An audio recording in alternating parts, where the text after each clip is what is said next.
Bismillahirrahmanirrahim. Assalamu alaikum dear students. How are you? I hope you'd be fine. Cambridge Lower Secondary Book 7. आज हम start करें chapter number 6 जो है आपके collecting data से related. तो ये बेसिकली आपका थियोरेटिकल एक चैप्टर है जिसके अंदर आपको जो डेटा हम कलेक्ट करते हैं उसके बारे में आपको डिटेल से समझाया जाएगा कि जब आप क्वेश्चनर्स या जो आप लोगों का इंटरव्यू ले रहे होते हैं तो उस तरह की चीजें जब कलेक्ट की जाती हैं, जब डेटा लोगों का डिफरेंट डिफरेंट जो है वो क्वेश्चन से रिलेटेड कलेक्ट किया जाता है, किसी भी चीज से रिलेटेड हो, तो उसके अंदर क्या क्या चीजें इंपॉर्टेंट होती हैं और किस किस टाइप के डेटा हमारे पास आ सकते हैं। ठीक है।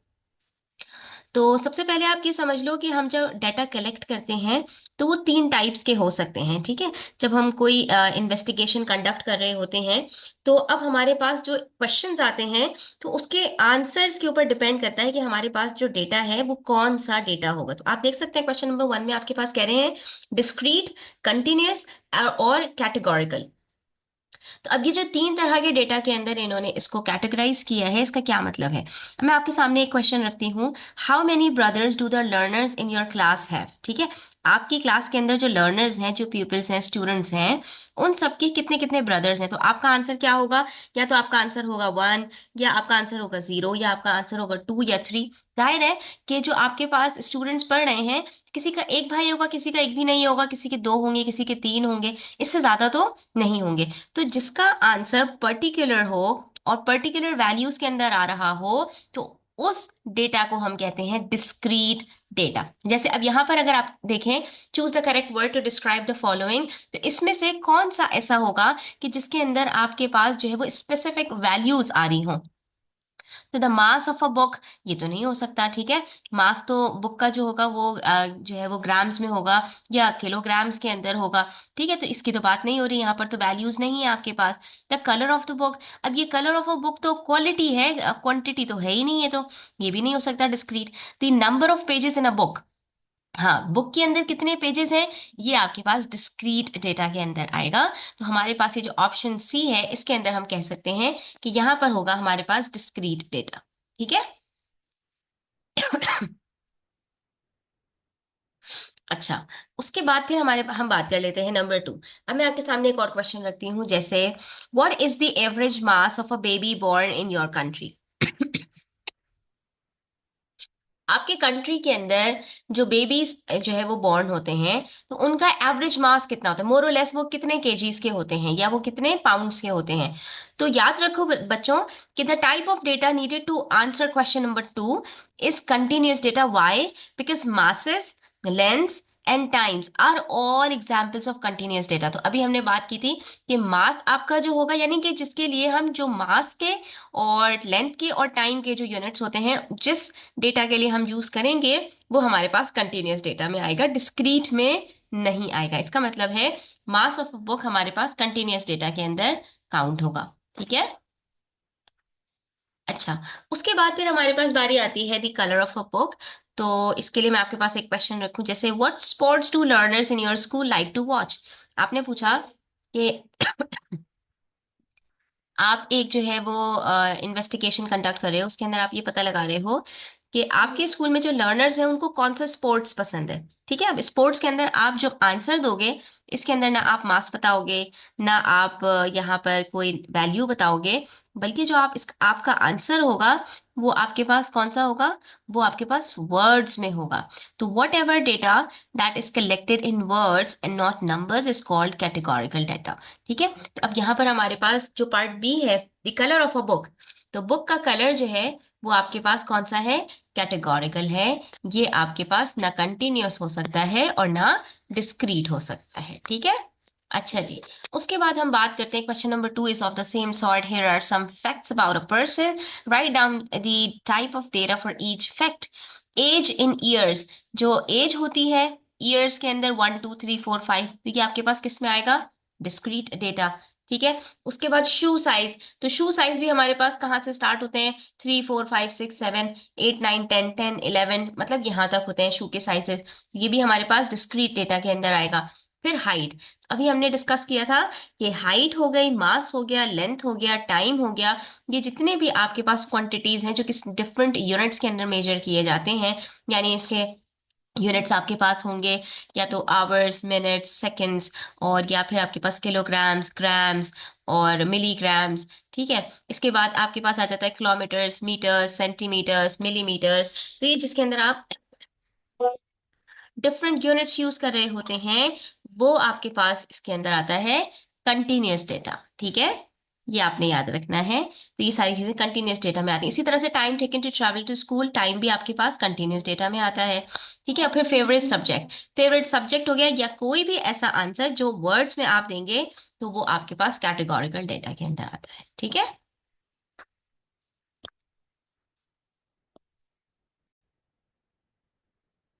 अब आ जाओ बच्चों क्वेश्चन नंबर 3 पर। इसमें आपसे कह रहे हैं Liling is comparing different models of cars, she is collecting data about cars, give some examples of data about cars that are categorical, discrete और कंटिन्यूअस डेटा। अब आपको इन्होंने क्वेश्चन दिया है कि अब आप खुद से जो है वो एग्जांपल्स कलेक्ट करो, एग्जांपल्स ऑफ डेटा जो कैटेगोरिकल हो, डिस्क्रीट हो और कंटिन्यूअस हो। और किस चीज के बारे में करना है आपको? About cars. तो कार्स के अंदर हमारे पास सबसे पहले कैटेगोरिकल डेटा के अंदर कौन सी चीजें आएंगी हमारे पास? तो हमारे पास यहाँ पर कार का कलर आ सकता है, और उसके बाद हमारे पास यहाँ पर उसकी टाइप ऑफ ब्रेक्स आ सकती हैं। ठीक है, और हमारे पास यहाँ पर क्या आ सकता है? यहाँ पर हमारे पास आ सकता है फ्यूल। ठीक है, कौन सा फ्यूल यूज होता है कार के अंदर, तो आप ये सारी चीजें इसके अंदर डाल सकते हो। ठीक है, ये कैटेगोरिकल डाटा के अंदर आ जाएगा। जिनको कार्स के बारे में बहुत इंटरेस्ट है, तो वो बहुत अच्छा इसके बारे में बता सकते हैं कि किस किस चीज को रिलेटेड आप यहाँ पर कैटेगोरिकल डेटा के अंदर जो है वो डाल सकते हैं। ठीक है। अच्छा, उसके बाद पार्ट बी के अंदर डिस्क्रीट डेटा। तो डिस्क्रीट डेटा के अंदर हम नंबर्स की बात करते हैं। तो इसके अंदर आपके पास आ सकता है number of doors, number of cylinders, कितने डोर्स हैं कार के अंदर। ठीक है, और फिर इसके अंदर आ सकता है नंबर ऑफ सिलेंडर्स कितने यूज हुए हैं। ठीक है।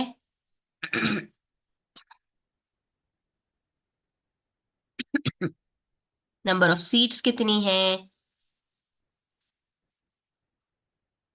ये सारी चीजें आप इसके अंदर, यहाँ पर नंबर ऑफ लाइट्स कितनी हैं, ये सारी चीजें इसमें आप जो है वो इंक्लूड कर सकते हैं। फिर आती है बारी जो है वो कंटिन्यूस डेटा की। तो कंटिन्यूस डेटा के अंदर हम क्या बात करते हैं कि गाड़ी की लेंथ कितनी है, गाड़ी का मास कितना है, वही सारी चीजें इसके अंदर आ जाएंगी। ठीक है, गाड़ी का इंजन साइज कितना है। ठीक है, 1500 सीसी है या 1200 सीसी है, 1000 सीसी है, इंजन साइज होता है। ठीक है, और फ्यूल कंजम्पशन कितना है, तो ये सारी चीजें आपके पास इसमें आ जाएंगी। लेग रूम कितना है, ठीक है, उसकी हाइट कितनी है। तो ये सारी चीजें आप कार के कंटिन्यूस डेटा में इंक्लूड कर सकते हो। ठीक है।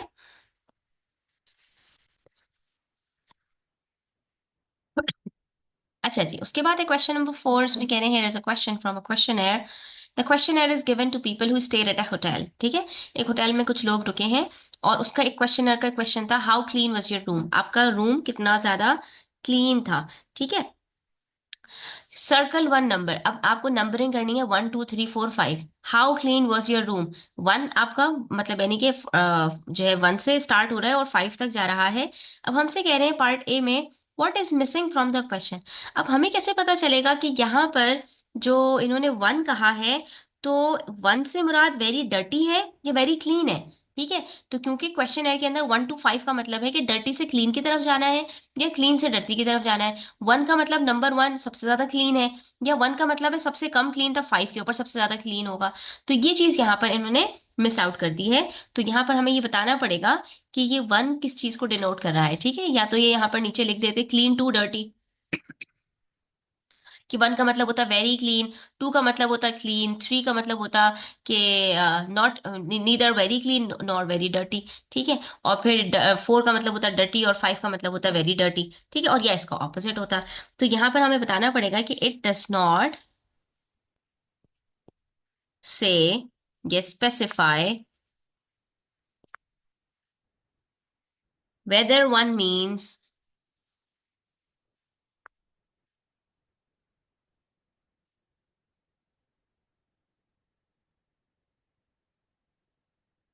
very clean or very dirty। ठीक है, तो ये यहाँ पर मिस मिस कर दिया इन्होंने। अच्छा, उसके बाद कह रहे हैं this table shows some peoples replies to this question. अब यहाँ पर इसका क्वेश्चन के कुछ लोगों ने आंसर दिया है। तो जिन लोगों ने 1 कहा वो उनकी फ्रीक्वेंसी 2 है। फ्रीक्वेंसी का मतलब होता है नंबर ऑफ पीपल, ठीक है। फ्रीक्वेंसी हमेशा नंबर्स को शो कर रही होती है। तो जिनका स्कोर 1 था उसमें 2 लोगों ने टिक किया है, और 2 के अंदर 4 पीपल ने टिक किया, 3 में 9 ने किया, 4 में 17 ने किया, 5 में 21 ने किया, ठीक है।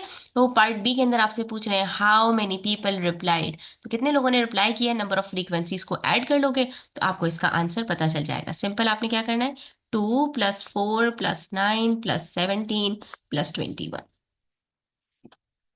ठीक है। और जब इन सबको आप ऐड करोगे तो आपके पास आंसर आ जाएगा 53।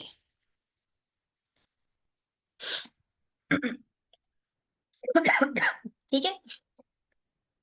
अच्छा जी, उसके बाद है हमारे पास what was the model score. अब ये स्टैट से रिलेटेड क्वेश्चन है जो इसके अंदर आपके पास यहाँ पर इंक्लूड कर दिए हैं। मॉडल स्कोर का मतलब ये होता है कि कौन सा स्कोर है जिसकी फ्रीक्वेंसी सबसे हाईएस्ट है, यानी सबसे ज्यादा लोगों ने जिस स्कोर को वोट किया होगा वो आपका मॉडल स्कोर है, वो मॉड कहलाता है, ठीक है। ये बेसिकली हमारे पास 3 तरह के डेटा कलेक्ट करते हैं हम। एक होता है एवरेज, मीन, ठीक है। एक होता है मीडियन और एक होता है मॉड। मॉड का मतलब क्या होता है कि बताओ सबसे ज्यादा जो भी स्कोर है या जो भी आपके पास डेटा है उसके अंदर सबसे ज्यादा फ्रीक्वेंसी किसकी है, सबसे ज्यादा किस चीज को लोगों ने वोट किया है, ठीक है। तो यहाँ पर हमारे पास सबसे ज्यादा किस नंबर को वोट किया है लोगों ने, 5 को, तो मॉड हमारे पास यहाँ पर क्या होगा, सिंपल 5 होगा, ठीक है।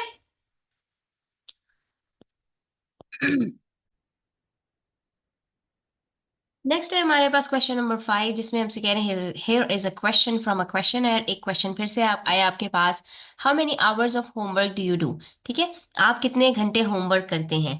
टिक 1 बॉक्स, बिटवीन 1 and 2 आवर्स आपको होमवर्क करने में 1 से 2 घंटे लगते हैं, बिटवीन 2 and 3 आवर्स 2 से 3 घंटे लगते हैं, मोर देन 3 आवर्स या 3 घंटे से ज्यादा का टाइम आप होमवर्क करने में स्पेंड करते हैं, ठीक है। Write down 2 things that are wrong with this question. इस क्वेश्चन के अंदर क्या चीज गलत है। तो बच्चों देखो, यहां पर आपसे पूछ रहे हैं कि आपको होमवर्क करने में कितना टाइम लगता है। अब ये स्पेसिफाइड जो है वो इन्होंने क्वेश्चन नहीं किया है। इसके अंदर इन्होंने क्या बताया हमें कि 1 से 2 घंटे लगते हैं। अच्छा, इन्होंने जो लेस देन 1 आवर है उसको टाइम को डाला ही नहीं, ठीक है। और ये जो है इन्होंने हमसे बहुत ही वेग किस्म का क्वेश्चन किया है। तो सबसे पहले तो आप ये कहोगे कि इट्स अ वेग क्वेश्चन, ठीक है।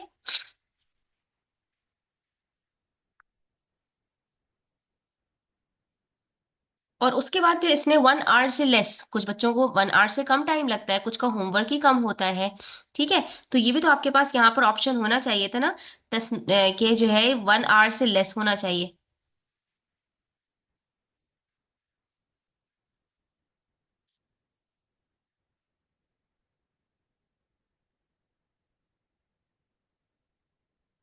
ठीक है।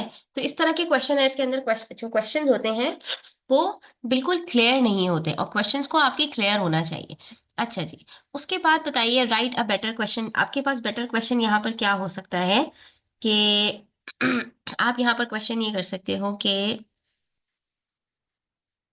ये जो है वो रोजाना की बात तो नहीं है, नहीं रोजाना आपके क्वेश्चन का जो टाइम पीरियड है वो डिफरेंट हो सकता है। कभी हो सकता है कि आपको 1 घंटे से कम टाइम लगता हो, कभी 1 से 2 घंटे के बीच में टाइम लगता हो, कभी 2 से 3 घंटे के बीच में टाइम लगता हो। तो इसके अंदर इन्होंने तो स्पेसिफाई नहीं किया। यहाँ पर ये बात भी आएगी कि कोई टाइम पीरियड स्पेसिफाई ही नहीं किया इन्होंने। ये तो बताया ही नहीं किस दिन की बात कर रहे हैं। किसी स्पेसिफिक डे से रिलेटेड होना चाहिए ना क्वेश्चन। ये नॉर्मली इन्होंने एक जनरल क्वेश्चन बना दिया। यहाँ पर जनरल क्वेश्चन को तो बनता ही नहीं है। तो आप यहाँ पर पार्ट बी के अंदर ये बता सकते हो कि भाई आपके पास ये बेटर क्वेश्चन हो सकता था अगर आप ये कहते कि how many hours of homework did you do on Monday, या ऑन ट्यूसडे, ठीक है। कोई स्पेसिफाई कर देते डे को तो ये क्वेश्चन आपका ठीक हो जाता, ठीक है। अब आप यहाँ पे कहते हैं टिक 1 बॉक्स, एक बॉक्स को आपने टिक करना है, ठीक है। तो अब आप इसके अंदर ये ऑप्शंस डाल देते, at least 1 hour but less than 2, 1 घंटा तो लगता है लेकिन 2 घंटे से कम, ठीक है, ये आपका जो है वो सही ऑप्शन होता है यहाँ पर। या फिर आप कहते हैं at least 2 hours but less than 3 hours. ठीक है, और फिर थर्ड ऑप्शन में आप डाल देते हैं, मतलब इन्हीं के ऑप्शंस को हम थोड़ा सा सही करके बता रहे हैं, तो हमारा ये क्वेश्चन थोड़ा सा एक्यूरेट हो जाता है यहाँ पर। ठीक है बच्चों, इस तरह से आपने अपने आंसर्स को यहाँ पर लिखना है। उसके बाद देखिए, आपके पास जो क्वेश्चन है ना, उसके अंदर आपको खुद से एक इन्वेस्टिगेट करना है और डेटा कलेक्ट करना है of people of your age, that what are the activities they do in their leisure time. वो अपने फ्री टाइम में कौन कौन सी एक्टिविटीज करना चाहते हैं। ठीक है, तो ये आप अपने यहाँ पर रिलेट कर सकते हैं अपने डेली लाइफ से। ठीक है, तो सबसे पहले तो आपको list some activities that you think you should be included. अब आप इसमें क्या क्या एक्टिविटीज इसके अंदर डालना चाहते हैं। अब आप आउटडोर एक्टिविटीज भी डाल सकते हैं, इंडोर एक्टिविटीज भी डाल सकते हैं, सोशल एक्टिविटीज भी डाल सकते हैं, एजुकेशनल एक्टिविटीज भी डाल सकते हैं, क्रिएटिव परसूट्स भी डाल सकते हैं। ठीक है, जो चाहे आप इसके अंदर डाल सकते हैं, और आप एक मिक्स प्लेट भी बना सकते हैं। इसके अंदर आप यहाँ पर जो पहला क्वेश्चन यहाँ पर डालें, तो आपका पहला क्वेश्चन होना चाहिए कि what are your activities that you want to engage in your leisure time।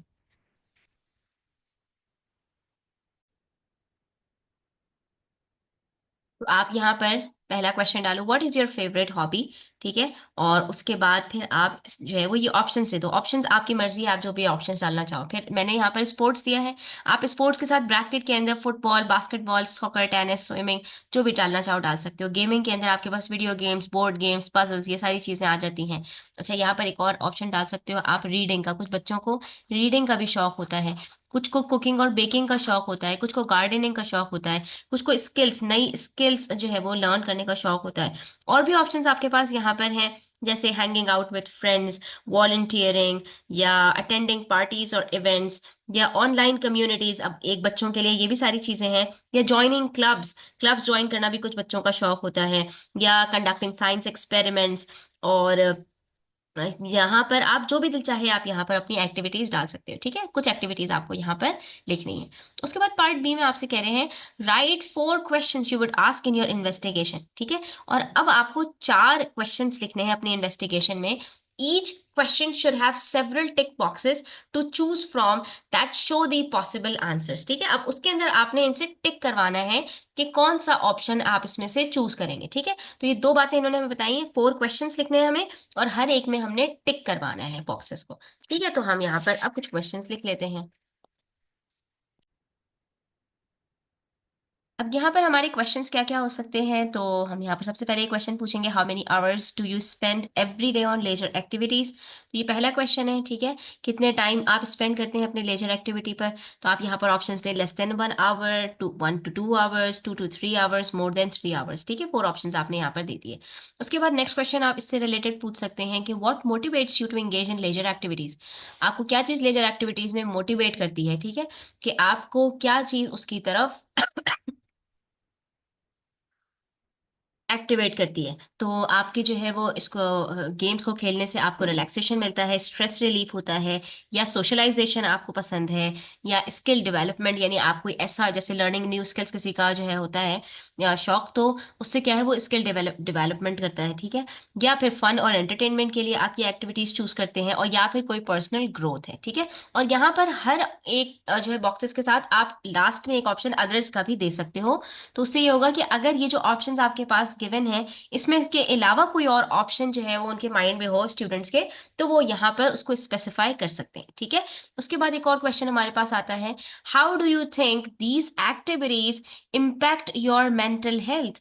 आपकी मेंटल हेल्थ को आपकी ये एक्टिविटीज किस तरह से इम्पैक्ट करी है। क्या इसका पॉजिटिव इम्पैक्ट है आपकी हेल्थ के ऊपर, न्यूट्रल इम्पैक्ट है, ना पॉजिटिव ना नेगेटिव। ठीक है, जैसे आपकी हेल्थ थी वैसी ही है, या कोई नेगेटिव इम्पैक्ट पड़ रहा है। ठीक है, कि आपकी सेहत खराब हो रही है। ठीक है, आपकी आईसाइट वीक हो रही है, आपकी जो है वो जो सोचने समझने की सलाहियत है वो कम हो रही है, और नॉट श्योर, या फिर आपको पता ही नहीं है कि आपका इसके ऊपर क्या इम्पैक्ट पड़ रहा है या नहीं। ठीक है, अच्छा, उसके बाद एक और क्वेश्चन आप पूछ सकते हैं, how do you balance leisure activities with academic responsibilities. क्योंकि लेजर एक्टिविटीज किए जाता है फ्री टाइम के अंदर, तो कहीं ऐसा तो नहीं है कि आप इन एक्टिविटीज में इंगेज होकर भूल जाते हैं अपने दूसरे कामों को। जैसे आप यहाँ पर जो स्कूल वर्क है उसको प्रायोरिटीज करते हैं या नहीं, यानी आप अपने स्कूल वर्क को प्रायोरिटी देते हैं, पहले आप स्कूल वर्क अपना कंप्लीट करते हैं, और फिर आप जो है वो जाते हैं गेम्स की तरफ या वट एवर जो भी आपकी एक्टिविटीज हैं या नहीं, ठीक है। या फिर आपके पास ये हो सकता है alternate between school work and laser,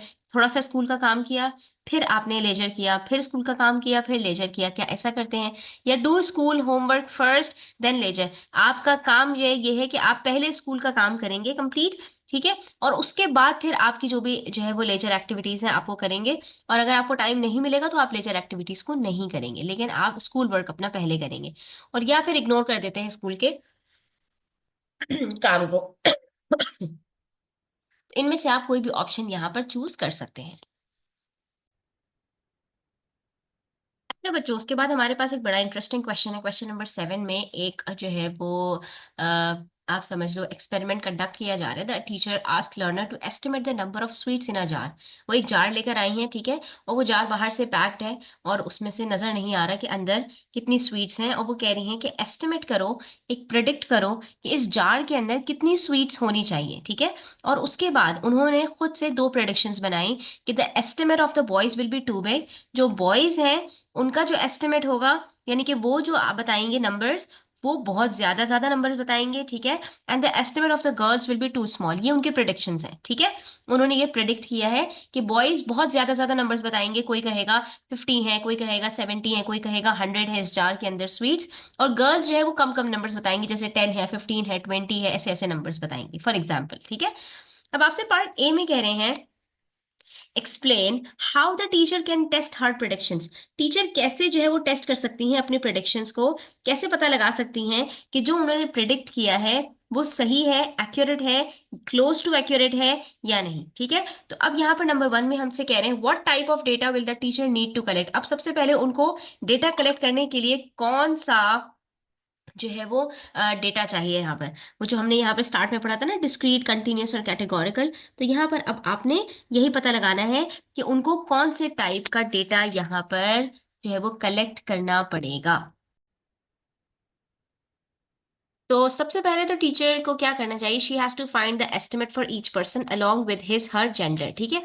सबसे पहले तो तमाम स्टूडेंट से उनका एस्टिमेट पता कराएं, लगाएं, ठीक है। और हर एस्टिमेट के साथ वो ये लिखें कि ये बॉय का है या गर्ल का है, यानी बॉयज का अलग एस्टिमेट लें एक एक का, और गर्ल्स का अलग एस्टिमेट लें, ठीक है। उसके बाद how can she collect the data, और ये डेटा कलेक्ट किस तरह से करेंगे, she could make two separate tally charts, उसके लिए वो टेली चार्ट्स बना ले, बॉयज का अलग बना ले, गर्ल्स का अलग बना ले, ठीक है। और उसके बाद वो टैली करें, देखें कि हर एक ने कितने कितने नंबर्स बताए हैं। और पार्ट 3 में कह रहे हैं how can she analyse the data, data को एनालाइज कैसे करेंगी, यानी पता कैसे लगाएंगी कि जो उन्होंने जो है वो प्रिडिक्ट किया था वो क्लोज है जो ओरिजिन जो उनका जो एक्चुअल आंसर आ रहा है उससे, या नहीं। तो she can draw a joint bar chart for the boys and girls.